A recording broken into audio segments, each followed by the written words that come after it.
취업에 필요한 뉴스와 채용 시장의 흐름을 확인하는 시간, 안쌤의 단짠 취업 뉴스 오늘 두 번째 시간으로 이어가겠습니다. 안컴의 안정영 대표님과 함께합니다. 안녕하세요. 네, 안녕하십니까. 안정영입니다. 네, 지난주에 처음 선보였던 안쌤의 단짠 취업 뉴스 네. 많은 일침을 가해주셨는데 네네. 굉장히 인상적이었습니다. 오늘 또 이렇게 일침 가해주시는 건가요? 네, 일침도 가해드리고 네. 뭐 오늘은 특히나 첫 번째 기사가 요즘 취업 시장의 어떤 트렌드를 좀 얘기할 수 있는 거라 네. 그런 부분도 말씀드리도록 하겠습니다. 오늘도 한번 기대를 해보면서 첫 번째, 쌤이 선택하신 첫 번째 기사를 살펴보도록 하겠습니다. 안쌤의 단짠 취업 뉴스 첫 번째 기사입니다. 서울 청년 4명 중 3명, 구직 시 가장 큰 도움은 전 직장 경험이라는 제목의 기사였는데요. 자세히 살펴보겠습니다. 직장 생활을 한 경험이 있는 서울 청년 10명 중 7, 8명은 구직 시 전 직장 경험이 가장 큰 도움이라는 조사 결과가 나왔습니다. 서울연구원이 재작년에 서울 청년을 대상으로 실시한 결과인데요. 취업 및 창업 목적 교육이나 직업훈련 참여 경험이 있었던 비율은 86.8%가 됐다고 합니다. 굉장히 많은 비율이죠.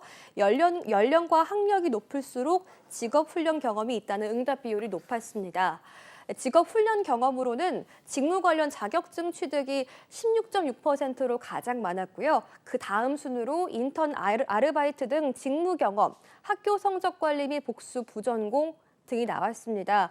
이어서 직업훈련 유형으로는 유튜브 강의 시청, 온라인 강의 전문 사이트, 오프라인 학원 수강, TV 및 라디오 강좌 청취 등을 하는 것으로 나타났는데요.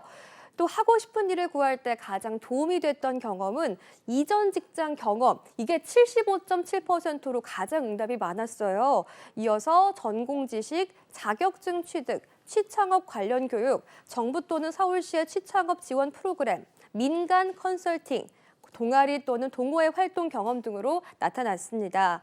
이어서 다수의 청년이 일자리가 부족하고 수입이 적어서 구직에 어려움을 겪는 것으로 나타났는데요. 이렇게 첫 기사, 서울 청년 넷 중 셋은 구직 시에 가장 큰 도움을 전 직장 경험에서 받았다라는 기사를 함께 살펴봤습니다. 쌤이 지금 이 기사를 가져오신 이유가 있으실 것 같은데 이 기사를 선택하신 이유가 있다면 어떤 게 있을까요? 일단은 제가 서두에 말씀드린 것처럼 가장 큰 취업 트렌드 라고 한다면 여러분들이 수시 채용이라고 하는 단어를 많이 들어보셨을 거고요. 네. 수시 채용은 우리 이제 일반적인 취준생분들이 딱 접하시게 되면 규모를 좀 줄이는 거 아니냐라고 규모로 접근하시는데 사실 규모보다는 누구를 뽑을 것이냐에 있어서의 자격 요건이라고 좀 봐주시면 좋을 것 같고요. 네. 어떤 분들을 뽑냐? 여기 나와 있는 것처럼 이전에 직장 생활 경험을 하신 분들을 선호하고 있다라고 하는 것이 가장 큰 트렌드라고 하는 것이죠. 그래서 어떻게 보면 참 웃기고 답답한 일이죠. 직장을 처음 들어가려고 하는데 너는 이전 직장 경험이 있냐라고 물어보고 그걸 따지고 그거에 대해서 좀 가산점을 준다라고 하는 그런 의미니까. 하지만 이는 좀 거스를 수 없는 좀 어떤 대세니까 우리가 이런 것들을 좀 불평하고 좀 약간 이해가 안 된다 이렇게 얘기한다라기보단 일단 취업을 하실 거면 그럼 나도 빨리 정신을 차리고 어떻게 하면 이것과 연관된 쪽에 경험을 할 수 있을까 이런 걸 좀 고민해보자라는 차원에서 이 기사를 좀 뽑아봤습니다. 저는 이 기사 보자마자 네. 아니 다들 경력직만 뽑으면 신입은 다 어디로 가라는 그쵸. 말이냐 이런 네. 생각이 들었거든요. 네. 어떻게 보세요? 그런데 또 한편으로 생각하면 우리 가연 씨가 이 자리에 오기까지 저랑 이런저런 얘기했을 때 SK에도 계셨었고 네. 그죠? 그쪽 계룡건설도 계셨었고 그러한 경험들 하나하나가 지금의 가연 씨 이 자리로 좀 만들었다고 생각하거든요. 그러니까 어떻게 보면 예전에는 그러한 직무들이 조금 정해져 있었어요. 그죠? 이 일을 하고 싶기 위해서는 그 전에 이런 것들을 해봐야 된다는 게 있었는데 이제는 그런 직무를 좀 구별하지 않고 웬만한 직무들이 다 어떤 경험들을 좀 요구한다. 그렇게 좀 여러분들이 좀 이해해 주시는 게 조금 더 낫지 않을까. 그렇게 좀 말씀을 드려보고 싶습니다. 네, 맞습니다. 또 이어서 직업훈련 경험으로는 자격증 취득을 많이 꼽은 것도 눈에 띕니다. 요새는 또 자격증이 필수다 이런 생각을 하는 사람들이 많아지는 걸까요? 일단은 자격증이라고 하는 부분은 크게 두 가지로 좀 나눠서 얘기를 할 수 있을 것 같아요. 아무래도 뭐 해당 직무에 연관성이 있다, 좀 잘할 수 있다라고 한다면은 자격증이라고 하는 부분이 있으면 조금 더 선택받을 요인이 크니까요. 그런데 사실 인문상경계 분들께서 준비하시는 쪽에 있어서는 자격증이라고 하는 부분이 그렇게 크게 좌우하지는 않습니다. 물론 필요한 직무가 있어요. 대표적으로 회계 직무, 라는 게 있고요. 그 다음에 뭐 물류나 무역 관련된 요 직무는 자격증이라는 게 있기 때문에 그걸 갖고 있으면 조금 더 스타트가 빠를 수는 있겠구나. 조금 더 적응을 빨리 할 수 있겠구나. 이런 부분들이 있지만 사실상 이쪽 영역들은 자격증이라기보다는 관련해서의 경험이 조금 더 필요한 부분인 거고 그럼 반대편에 있는 이공계 분들 같은 경우에는 당연히 자격증을 갖고 계시는 게 유리할 수밖에 없습니다. 왜냐하면 이공계 분들은 본인들의 전공으로서 가는 직무가 거의 정해져 있습니다. 예, 특별히 뭐 벗어나지 않는 한은 정해져 있기 때문에 자격증을 취득하시는 게 좋고 좀 생각을 달리 하신다면 하나의 자격증뿐만 아니라 플러스 알파의 자격증까지 그럼 요즘에 좀 유행하고 있는 앞으로의 좀 산업 전망이 좋은 쪽은 어디냐면 환경 쪽이거든요. 그러니까 이제 제조기업에서 안전사고 나면 큰일 나고요. 네. 환경 오염시키면 큰일 납니다. 그런데 이 부분에 있어서 어느 것부터 지금 더 많이 가고 있냐면 사실상 환경 쪽에 있어서 채용을 좀 많이 하고 있기 때문에 이공계분들 같은 경우에는 본인들의 전공에서 추출되는 기사 자격증 플러스 환경과 안전에 관련된 자격증을 취득하시면 조금 더 경쟁력을 가질 수 있고요. 인문이 됐건 이공이 됐건 둘이 공통적으로 봤을 때 필요한 자격증은 뭐 예전부터 왔었던 어학이라고 하는 부분. 그러니까 어떤 직무든지 간에 어학은 잘하면 좋아요. 기회가 많아지니까. 근데 이건 좀 차치하고 어떤 부분이 가장 많이 뜨고 있냐면은 이제 데이터를 빨리 처리해서 그걸 가지고 내가 해석할 수 있는 자격증. 이게 가장 핫합니다. 그래서 이것도 단순화시키면은 엑셀이라고 하는 자격증이 있고요. 근데 커말이죠. 커말 1급 정도를 따시면 좋고 요즘엔 ADSP라고 하는 따시는 분들 되게 많습니다. 그래서 그런 자격증을 취득하시면 인문상용계 분들도 데이터를 많이 다룰 테니까 그걸 처리하는 속도가 빨라질 거고 이공계 분들은 특히나 생산성 여러분들이 향상시키기 위해서는 다 데이터 보고 그거 보고 뭐가 문제인지를 좀 그걸 파악하는 경우가 있으니까 ADSP라는 자격증 요 부분을 좀 여러분들이 취득하시는 게 좀 좋을 것 같고요. 그 다음에 이제 여러분들이 이런 질문을 하실 수 있겠죠. 그러면은 나는 신입인데 경력을 지닌 분들과 같이 경쟁을 하려면 뭐가 필요하냐? 저는 이렇게 좀 말씀을 드리는데 첫 번째는 학교만 다니면 지금은 취업을 하기가 힘들거든요. 네. 학교를 벗어난 활동들을 해야 되는데 특히나 이 조직 생활이라고 하는 것은 내 마음에 드는 사람만 만날 수는 없잖아요. 네. 그죠? 나한테 싫은 소리 하는 사람도 만나야 되고 참아야 되고 진짜 남의 돈 이렇게 받는 게 참 힘들고 막 화도 나고 이런 걸 좀 느껴봐야 된단 말이죠. 네. 그래서 사회생활이라는 걸 좀 해봐야 돼요. 그래서 학교만 다니셨던 분들은 학교를 좀 벗어나셔서 아르바이트죠. 판매, 서비스, 아르바이트 이런 것들을 전 좀 해보셨으면 좋겠고요. 나는 이런 것들만 계속했다라고 하는 분들이 이제 그런 거 그만하시고 어차피 여러분들이 나오셔서 회사 들어가시면 거의 관리자 역할을 하십니다. 관리자는 뭐 하는 거냐면 현장에서 직접 사람들을 만난다라기보다는 그분들을 관리하는 거기 때문에 이제 문서 업무, 커뮤니케이션 업무를 하기 때문에 그런 분들은 저는 인턴 같은 걸 좀 해주셨으면 좋겠어요. 그럼 인턴에도 사실 뭐 이렇게 표현해서 그렇지만 어떤 급이 있거든요. 네. 그러니까 일단 여러분들이 당장의 직장생활 경험이 필요하면 잡코리아라든지 사람인이라든지 이런 데에다가 채용 공고 그 사이트에 여러분들 등록해 놓으면 혹시 여러분들을 좀 오라고 하는 그렇게 부르는 회사가 있을 거고요. 그게 아니면 저는 제일 좋은 게 컨설팅 펌이 있습니다. 예, 회계 컨설팅 펌이 있어요. 여러분들이 자소설닷컴이라고 하는 플랫폼 들어가서 보면 매일매일 공고가 뜨는 회사가 어디냐면 제가 구체적으로 뭐 얘기를 해도 뭐 괜찮겠죠. 뭐 광고하는 건 아니니까. 예. EY 한영이라고 하는 회계법인이 항상 뽑아요. RA요. 예, 맞습니다. 딱 아시죠? 리서치 애널리스트. 예. 그러니까 여러분들이 거기에 들어가시면 뭐 하시냐면 맨날 조사하는 거예요.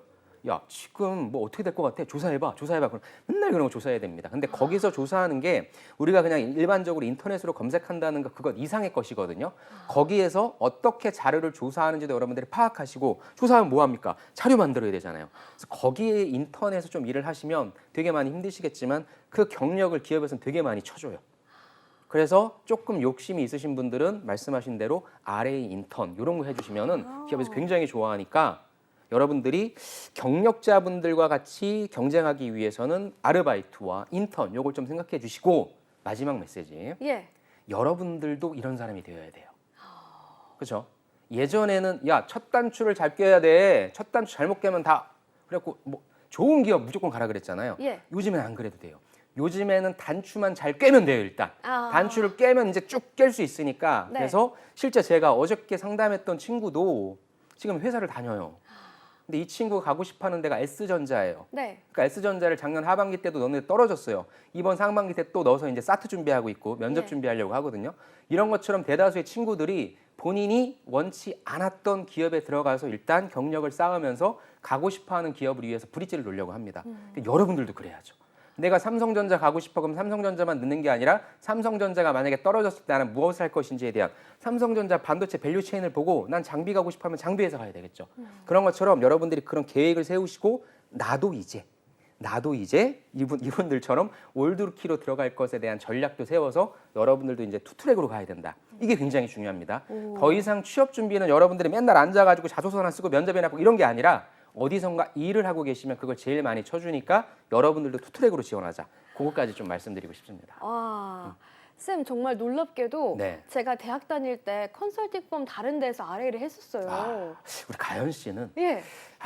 뭐 아나운서도 참 잘하시지만 제가 봤을 때 회사에 들어오시면 굉장히 좀 제가 그런 걸 좀 많이 느끼거든요. 예. 되게 죄송하지만 똘똘하신 것 같아요. 아. 네, 똑 부러지신 것 같고 아. 눈치를 좀 빨리 채시는 것 같고 그래서 딱 RA라고 하는 그 인턴을 사실 알기가 쉽지가 않거든요. 네, 그래서 아무튼 회사 다시 지원하셔서 예, 정말 오시는 것도 생각해 보시죠. 많은 말씀 해주셨는데 네. 사실 그 RA 인턴 통해서 제가 많이 배우시죠? 회사에 대해서 잘 모르다가 딱 들어가서 리서치하는 방법도 알게 되고 좀 거시적으로 아 회사가 이렇게 굴러가는구나를 전반적으로 알게 됐었거든요. 네. 정말 많은 말씀 해주셨는데 먼저 이 자격증 취득에 대해서 일부 입문이나 이공계 분들에 대해서 추천을 해주시고 또 아르바이트 등 조직 경험을 쌓으면 좋겠다 한 다음에 또 인턴에 대해서도 중요성을 네. 강조를 해주셨습니다.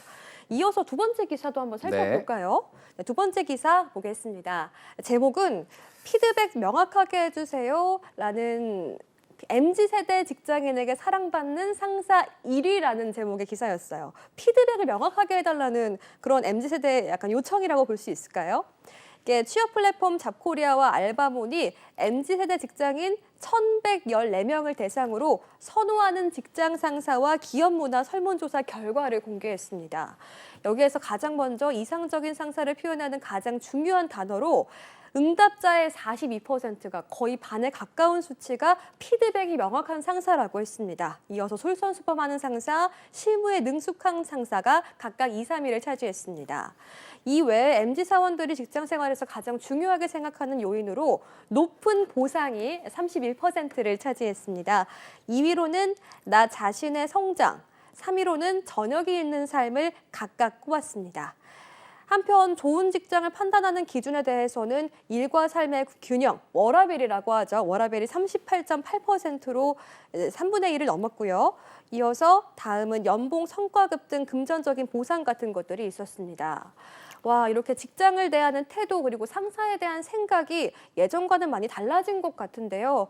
일단 피드백을 명확하게 해주세요라는 게 가장 먼저 꼽혔다는 거면은 네. 피드백을 잘 안 해주는 상사가 많다는 의미가 아닐까요? 그러니까 예전 같은 경우에는 예. 사실 뭐 내가 사원으로 들어가면 네. 그 위에 뭐 과장, 뭐 대리, 과장 뭐 이렇게 쫙쫙쫙 있어서 내가 누군가한테 이제 보고를 받고 이렇게 일로 와봐 해서 빨간 줄을 쫙쫙쫙 그으면서 이건 아니다. 네. 이렇게 지적을 받았는데 지금 기업 문화가 약간 수평 문화가 됐잖아요. 아. 팀제가 됐어요. 네. 자꾸 예전에는 내가 팀장한테 갈 때까지는 기한문을 다 작성한 다음에 가서 결제만 받는 거였는데 네. 이제는 내가 작성해서 바로 팀장님한테 가다 보니까 사실 내 위에서 나를 봐줄 사람이 없는 거죠.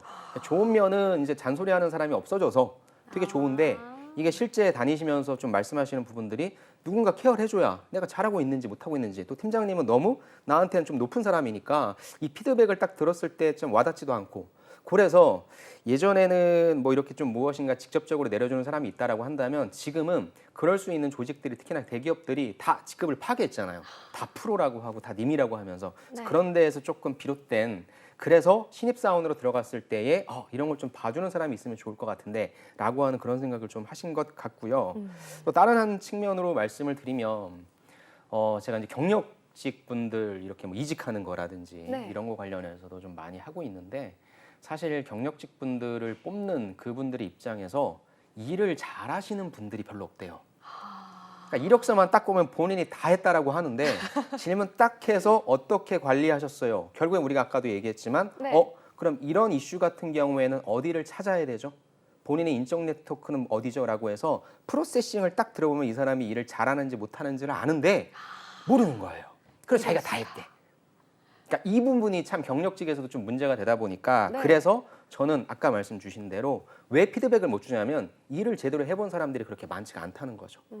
예전에 비해서 이렇게 회사의 근속 연수도 조금 줄어들다 보니까 물론 이게 뭐 다른 요인을 보고 떠난다라고 하는 걸 보고 뭐 나쁘다 좋다 얘기할 수는 없는 부분이지만 일이라고 하는 것이 분명히 어떤 절대적인 시간이 필요할 거거든요. 네. 거기서 숙성되는 시간도 필요할 것인데 이런 것들이 점점 짧아지면서 실제 그 일을 잘할 수 있는 사람들이 제가 현장에서 듣기에는 좀 많이 없어지고 있다.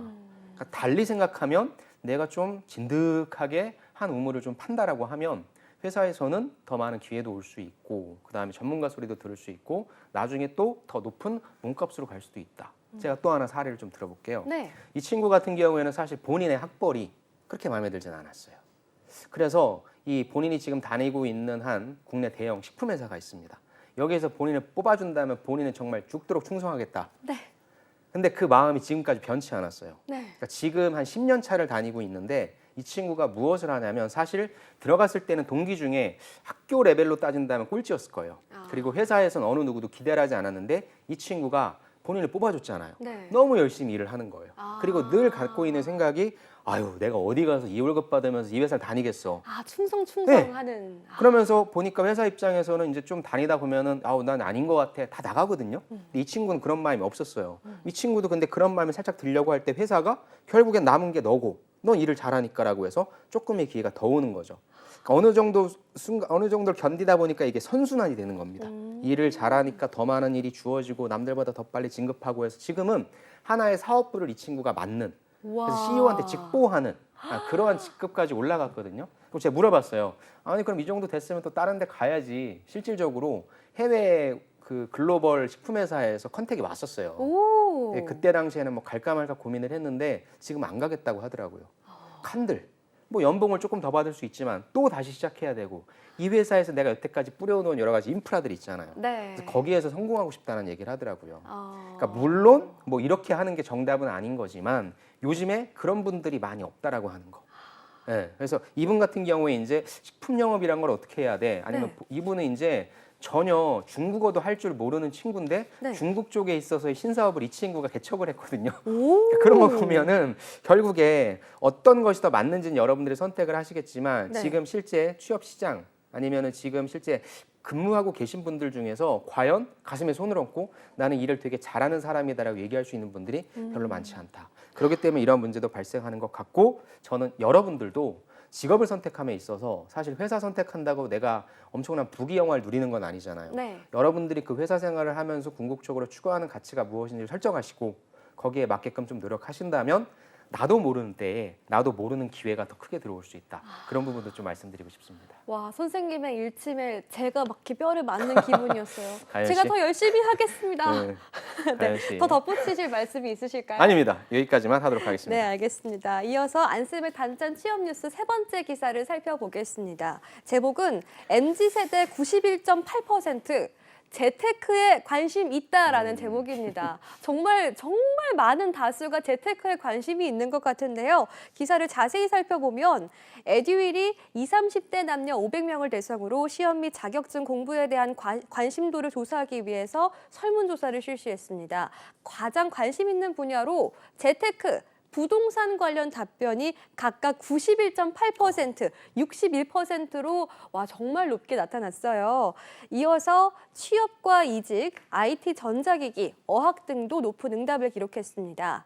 재테크 및 부동산에 대한 관심으로 공인중개사 시험에 대해서 관심을 가지는 응답자도 많은 것으로 보이는데요. 설문에 참여한 응답자 53.6%가 공인중개사 자격증 시험에 관심이 있다고 답변했습니다. 이 응답자들을 대상으로 이유를 묻는 복수응답 질문에서는 부동산 투자 재테크 공부에 도움이 될 것 같아서 답변이 76.5%로 가장 높았고요. 뒤를 이어서 노후 대비를 위해서 자기개발 목적 등이 많은 응답을 얻었습니다. 와, 정말 많은 사람들이 재테크와 부동산에 관심이 있고 또 나아가서 공인중개사 자격증 시험까지 관심이 있다라고 응답을 했는데요. 이렇게 일과 삶의 균형을 좀 어느 정도 유지를 하면서 자기 개발도 꾸준히 생각하고 미래까지 내다보는 이른바 갓생 살기 열풍이 이렇게 늘어나고 있는 것 같아요. 맞을까요? 그렇죠. 아까도 또 제가 방금 전에 말씀드렸지만 직장 생활을 한다고 네. 우리가 집을 살 수 있겠다라든지 이런 생각을 못 하잖아요. 네. 당연히 이제 자산 관리라는 걸 해야 된다라는 걸 알고 계시고 또 요즘에는 많은 정보들이 있고 또 그랬던 사례가 유튜브를 보면 뭐 대한민국에서 돈을 못 벌면 그건 문제가 있는 겁니다와 같은 그런 자극적인 광고도 보면서 맞아요. 돈을 못 벌면 내가 바보인 건가? 네, 약간 그런 것 때문에 그래서 그런지 몰라도 이 부분은 더욱더 좀 더 심화되지 않을까 그런 생각을 좀 해봅니다. 이 MZ 세대가 가장 관심이 있는 분야로 재테크를 꼽았잖아요. 저도 참 관심이 많은데 이분 많은 분들이 재테크 아니면 또 답이 없다라고 생각하기 때문에 그렇죠. 이렇게 꼽은 거겠죠? 또 한편으로 요즘에 이제 가장 많이 나오는 이슈가 저는 저출산, 그죠? 요거 인구 절벽 요 얘기가 좀 많이 나오는 것 같아요. 그럼 자연스럽게 출산을 안 하면 네. 자연스럽게 결혼 쪽으로 가겠죠. 네. 그러면 왜 그런 부분들에 있어서 문제냐고 한다면 대다수의 분들이 많이 생각하는 게 아니 나 혼자 밥 벌어먹고 살기도 힘든 세상인데 내가 누구를 부양하냐라는 그런 것 때문이라고 해서 또 있을 수 있고요. 네. 그다음에 이제 가치관이 좀 달라졌잖아요. 네.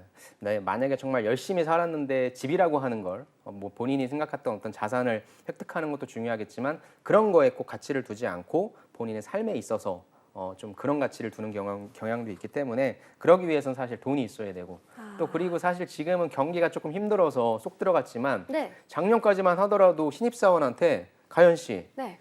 꿈은 무엇입니까? 라고 하면 네, 저희 꿈은 퇴사입니다. 신입사원인데 퇴사래요. 야, 파이어족이라고 있었잖아요. 아, 네. 네, 그게 되게 유행이었잖아요. 예. 지금은 일단 회사를 다닌다는 게 네. 엄청난 자산이긴 하지만 그래서 그런 것만 보더라도 조금 이런 부분들이 좀 계속 지속될 것 같고요. 어찌됐건 근데 지금 공인중개사 시험이라는 게 나왔지 않습니까? 네. 또 제가 공인중개사로서 와. 말씀을 드린다면 멋지세요. 네. 선생님 공인중개사셨어요? 네, 제가 와. 사자입니다. 사자 여러분. 공인중개사. 와. 공인중개사 공부는 저는 추천드려요. 정말요? 네, 공인중개사가 뭐 법을 배우는 거거든요, 사실. 그러니까 그 학개론, 부동산 학개론 빼고는 다 법인데 네. 그러한 법이 우리 일상생활과 되게 긴밀한 연관이 있는 법들이라 네, 그런 것들을 좀 알고 계시면 여러분들이 부동산 거래는 한두 번쯤은 하실 거잖아요. 네. 그리고 혹시나 건물을 지으신다면, 그다음에 세금을 내신다면 여러분들이 어느 정도의 지식을 갖고 계시기 때문에 네. 지금의 이 사회를 살기에 좀 저는 괜찮은 팁이다라고 생각해서 물론 공인중개사를 딴다라고 해서 남들처럼 재테크를 잘한다는 그런 쪽은 아니지만 네. 우리가 일상생활을 사는 데 있어서 필요한 지식들을 좀 배울 수 있는 거라 저는 여러분들이 꼭 자격증 취득이 아니더라도 거기에 관련돼 있는 과목들 공부는 좀 추천드리고 싶습니다. 저도 한번 이제 가연 씨는 책 제가 사러 봤을 갈까요? 때 동차 합격하실 수 있을 것 같아요. 정말 네. 열심히 한번 저도 공부를 네. 해보도록 하겠습니다. 네. 네, 지금까지 안컴의 안정현 강사님과 오늘 함께했습니다. 오늘 말씀 감사합니다. 네, 감사합니다.